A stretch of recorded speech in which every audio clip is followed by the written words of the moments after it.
Hello guys and welcome back, all 2,200 members of this channel. We are going to be recapping some stuff from the Canadian Grand Prix. I mean, what a Grand Prix, honestly, what a Grand Prix. I think as fans, right, we all want our favourite driver to win and we all want different drivers to win. And Max did win the race. But my goodness, from start to finish, even before the Grand Prix started, it just looked like there was something special gonna happen. You know, changing conditions, wet to dry. Sergio Perez starting from the back, maybe he could charge. Both Ferraris out in Q2, so maybe they could have a great race or a horrible race. Mercedes showing great pace. Red Bull aren't running away with it. McLaren are in the hunt and maybe they can have a resurgence. It was all to play for, absolutely all to play for. So much stuff happened. So much stuff happened in this Grand Prix. I want to quickly start off with Haas, actually, because I think they really let a good Grand Prix go. At the start, you know, Magnussen making great inroads. If he would have pitted, he would have easily come out still in the points for Magnussen, and for Hulkenberg, not so much. But what they did is that they pitted Hulkenberg, they ruined his pit stop, and they got greedy with Magnussen. They got so greedy. Instead of taking what they got, decided to keep eking it out longer until he fell back and fell back and fell back. And then when he pitted again, he was barely any better off than when he started. So I think that probably could have been better from Haas. But on to the more pressing front runners. If we start off with Mercedes, I mean, definitely a weekend. I don't want to say Mercedes is back because we've been hearing that for so long. You know, Mercedes is back, Mercedes is back, Mercedes is back. They've been back and gone so many times now. Mercedes is one of those things where I wouldn't be able to confidently say. Mercedes is going through one of those things. I wouldn't be able to confidently say that, okay, they're on their resurgence right now, or they're really back. But at the same time, it's like they've shown some good progress. There are a couple of factors that may have led to Mercedes doing better this weekend than any other weekend. One, they have an upgraded front wing, which actually does seem to work. Two, Red Bull is having some issues with their car on curbs, which is bringing them closer down. Ooh. Along with the fact that this just isn't a track that suits McLaren or Ferrari, or really Red Bull in that fact. And the fact that, you know, and the fact that Ferrari did have a bad qualifying session and Sergio Perez had a bad qualifying session pushed up it pushed up the marks a little bit. Because if you can imagine, if you stick Charles and Carlos in there, Lewis's P7 in qualifying could easily turn into P9. And if you stick, what's it called, Charles and, you know, Leclerc and Sergio, well, maybe not Sergio because Sergio never decides to perform in the race, you know, George Russell's mistakes that cost him two positions could easily cost him more. We all know how hungry Charles and Sainz is. So, you know, I think Merc is really hard to tell. We have a triple header, if I'm correct right now. When we go to, what is it? When we go to Spain, then we're going to see if their pace was real or if their pace was more track specific. I think this Mercedes car is, I guess the Mercedes team in general, they're so inconsistent. You can never really tell anymore. I think even when they came second last year in the Constructors' Championship, there was rarely a time in which they had like three races back to back being the second best car on the grid. So I won't feel comfortable saying that they're gonna be, you know, one of the faster cars going into the next few races or even to the rest of the season if they're really up there. But it's definitely, you know, it's definitely apparent that they're making some progress. And speaking of progress, Sergio Perez has decided to throw all of the progress, all of the goodwill he's built up with the fans in terms of reputation down the drain. I remember there was a time in which Sergio Perez was he was a fan's driver. He always overdrove the car, or he always overachieved in the car he had, and he pushed that car further. I'm talking peak Sergio Perez, Sakir 2020. But for some reason, well, I say for some reason, Sergio Perez, I just don't think he can compete at the level. And I mean, top to bottom, before the weekend even started and he announced his new deal, I was highly not in favour of Sergio Perez signing another deal, as many other fans were. And everyone was wondering, why is Sergio signing a new deal? Because in last year, we all said, you know, if the teams were closer, Red Bull could have some serious problems because of Sergio. and long behold, the teams are closer, and they have some serious problems because of Sergio Perez. The only thing holding Red Bull together right now is Max Verstappen and P1. If Max Verstappen comes anywhere other than P1, Red Bull lose out big time in the constructors. They really do. I mean, imagine a day in which Carlos comes first, and then Max, let's say, gets P3. Not a horrible finish, P2 or P3, but because of the combined points, the constructors, you really do need two drivers. And I've been saying this for a while. I just don't like the fact that Sergio didn't get the position on merit. Because, I mean, we all know he didn't get it on merit.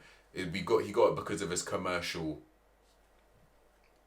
prowess. I don't know what you want to call it. His commercial viability in the Americas, which Red Bull do really want to tap into, especially with their Ford deal. But to me, that isn't really what F1's about. Picking commercial success over talent. And they've announced that he didn't get like a 2 straight year deal. He got what Lewis got at Mercedes, a 1+1. And they also gave Yuki, key to note here, they also gave Yuki a 1+1. So Yuki's going to be here at the end of 2025. So will Sergio. And I do wonder whether they've done that just to give Yuki a little bit more time to truly see whether, he is the one to take the seat away from Sergio. And I'm sure there is something in the form of that contract in which they can swap the RB drivers with the Red Bull driver if they want to. They've done it in the past. And dare I say, the only reason they haven't swapped Sergio from last year to this year is because of the bad publicity they've had from the past. I mean, if we just count this back, they swapped Kvyat mid-season in like 2016. They swapped Gasly mid-season in 2019. After that, they got a lot of bad press for both of those moves, even though they kind of were the right... I mean, let's be honest, they were the right decisions, but they got some horrible press for not giving drivers a chance and for not sticking with their drivers, not trusting their drivers, and really becoming the axe murderers of the Formula 1 grid. Then they wanted to do the same thing to Albon, but because of the bad press, they decided to stick with him, which... understandable, but at the end of the season, they sacked him. They got Perez in, and whilst they had Perez in, they did the same thing to De Vries, which everyone was a lot more everyone was like, yeah, okay, we understand this one. But 3 out of 3 times they've done it. And, they as long as it's not under horrible circumstances, they won't do it. And if it's for a driver that isn't as commercially viable, they won't do it, as I think De Vries wasn't exactly bringing in the big bucks. So it wasn't really as much of a loss, but some of those drivers, or some drivers now, shouldn't be there. That's just the case. And dare I say it, Red Bull missed a step by not getting, even Daniel in the seat instead of Sergio, because the way I see it, Daniel's been closer to Yuki than Sergio has been to Max, and it doesn't look like it's going to stop.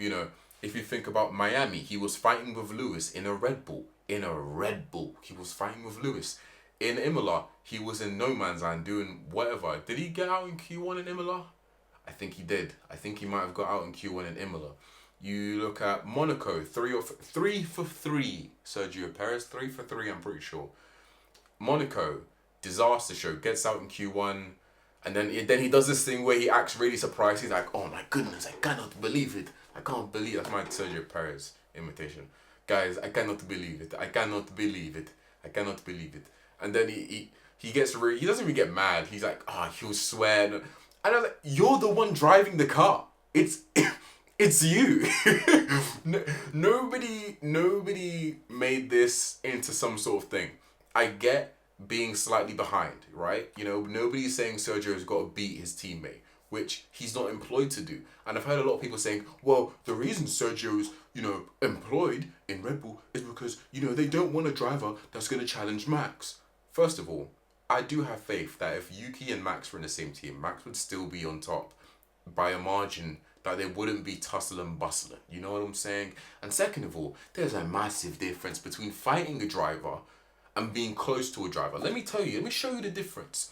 Oscar Piastri and Lando Norris, they are close. They're not really fighting each other, they're helping each other. That's a very productive teammate combination. Even this race, when they are so close together, trading fastest laps, they work well. And I say this, who would you rather have? Would you rather have an explosive pairing that are both going to be up there? Or would you rather have the driver that when you have one of the fastest cars in history ducks out in Q1 in 3 races in a row or 4 races in a row last year, and maybe he's going to do 4 races in a row this year? Maybe 4 races in a row this year. But it does seem like Sergio Perez has decided to go on his annual meltdown.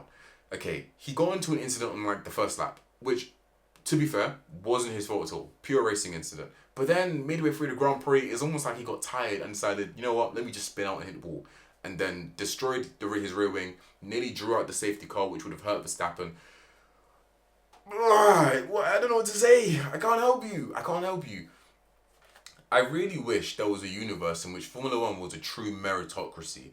But I think, that's just too much to ask. I'm not going to go in, slandering Red Bull and whatever, but you get the gist. You guys have heard me say it a million times. I'm all for meritocracy in Formula One. All I want is the best drivers and the best teams. And he clearly isn't the best driver to be in that team. That just isn't even a debate right now. Not even a debate.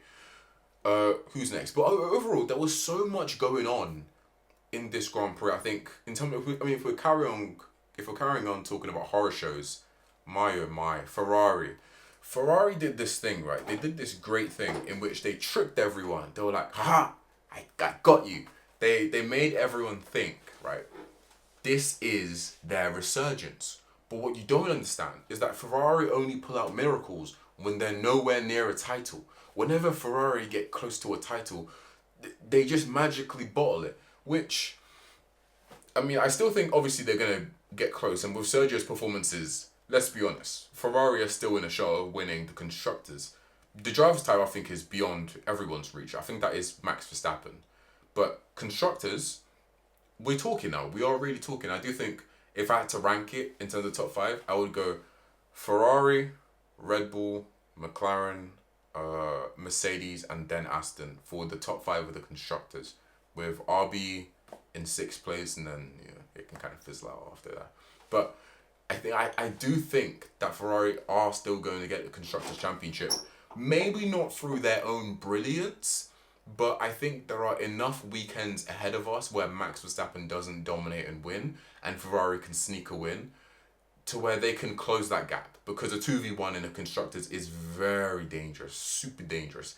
I think a 2v1 is probably what started to catch Ferrari last year. Overall their car was pretty inconsistent, but a 2v1 in terms of the Mercedes guys being a lot more up there last year will catch them out. I'm speaking of the Mercedes. We'll finish on Ferrari for a second. Ferrari double DNF. There isn't actually much to say. Charles had a myriad of issues, but his pace actually looked, when he did the little control-delete thing, when he restarted his engine, his pace, if you were looking at the timing screens, looked a lot more positive when he was about to get lapped. But that's kind of useless now. So Ferrari, I think it was probably more to do with their qualifying that hurt them this weekend. I really do think it was to do more with their qualifying, because their race pace, it wasn't the worst thing in the world, apart from the whole engine issue. Like looking at Carlos before he made a massive mistake, it wasn't the worst thing in the world. But double DNF is always horrible. We talked about Mercedes, we talked about Red Bull, we talked about McLaren. Oh my goodness, McLaren. McLaren is in like a weird state where they're fast enough to be there, but not fast enough to dominate. Like some weekends, Red Bull dominate. Some weekends, Ferrari dominate. McLaren is just always there, which is a very handy place to be.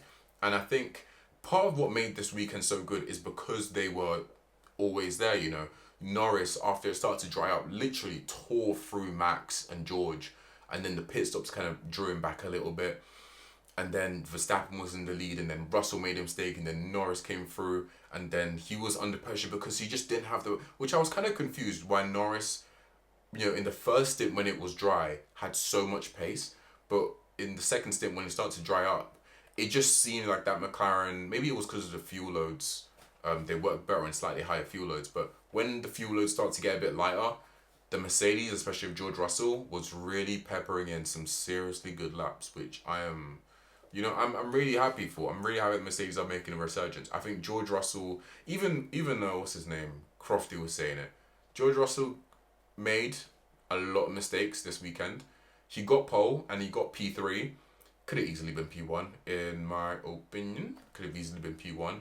Max drove a very steady race. He made like one mistake to trip over the grass, but this was a very winnable Grand Prix for Russell. Yeah, no, yeah, it was a winnable Grand Prix. The lap times suggest that the Red Bull did have the upper hand, but I would find it, you know, me hard pressed to say that Russell couldn't have defended from a Max that was struggling on the curbs, you know. So I think it was winnable, especially with the McLaren speed dropping off late into the game. Piastri getting taken by Hamilton and Russell. I do think it was winnable. I do think he kind of bottled it. Piastri having another solid race. That guy is incredible. He's incredibly fast. He's so consistent. He does exactly what he needs to do for the team. Sorry. Piastri is such a good driver. 9 out of 10 Piastri. I love Piastri. Norris, great. Verstappen, great. You know, he's definitely having a lot more competition. I think more than just the racing, I don't think he's having more racing competition. I think he's having more issues with the car than he has with the competition of like Leclerc, Norris, George, Lewis. I think the car is probably fighting him more than that, because whenever he gets the car into a good window, he is you know ahead. But there's some sort of you know downshift or engine issue or curb issue or gear. I think is the gearbox the reason they can't ride the curbs, because of the you know too technical for my pay grade, but maybe. But whenever he gets the car somewhat dialed in, Verstappen is always there. So Verstappen's great. Lewis, again, with the hinting of the fact that Mercedes are trying to sabotage him. I'm not sure how I feel about it, but hey, we'll see in the future. We'll see what that yields. But overall, him and George are in P3, P4, basically the same position. And they're not going to win anything this year, so, you know, it doesn't matter. They're going to move down the constructors, so honestly, I'd be lying if I said okay. But that being said, you know, I would have liked Lewis to get podium this race, but, you know, you can't have everything this race. I think this race was like a 9 out of 10 or 8 out of 10. It had so many different things to go on, top to bottom of the grid, so many different strategies, the pit stops, you know, the safety cars, you know, cars of different paces and different stages of the race coming alive. In the wet, George had it under control. When it was drying conditions, McLaren took it. When it was super dry conditions, the cool head of Verstappen put himself in the right place in the right time to win the race. And then, you know, back end, you know, Mercedes double stacked. Did they double? Yeah, they double stacked it. They double stacked their cars. Came out with medium and hard for Lewis and George, and then decided to do a last stint-ish, last half a stint push on the rest of the top four ahead of them. You can't complain. You genuinely can't complain. It really is one of the best. It probably is actually the best Grand Prix we've had this year, and I really do hope we get more Grand Prix like this. And it is kind of strange that we get Grand Prix like this when the new regs are coming in. Like, it was, remember in 2021 when the 2022 regs were coming, and that season had so much racing. Now this season has so much racing. It's almost like, you know, I mean, you know, the regs only work when they're about to replace them. But hey, okay, my camera's about to die, but really good. I'll probably release more in-depth videos, but tell me what you guys thought of this Grand Prix, because I was really liking it. I didn't get to touch on Aston, Haas. I mean, I touched on Haas, but Williams having a pretty mixed race before the eventual crash out. Logan having a stinker. You know, it was a really mixed bag. I'm really hopeful for new races, but overall, driver of the day, I would give it to Max Verstappen. I think out of that 1, 2, I don't. Well, it's not a quartet. It's a quintet. 5 out of those 5 drivers, who could win it. I do think that the right person won it in Max, and if Max wins 19 races and all the races are like that, I am 100% for Max domination. I'm 100% for it. So I'm, you know, well, again, my camera's seriously gonna die. I'm seriously gonna die.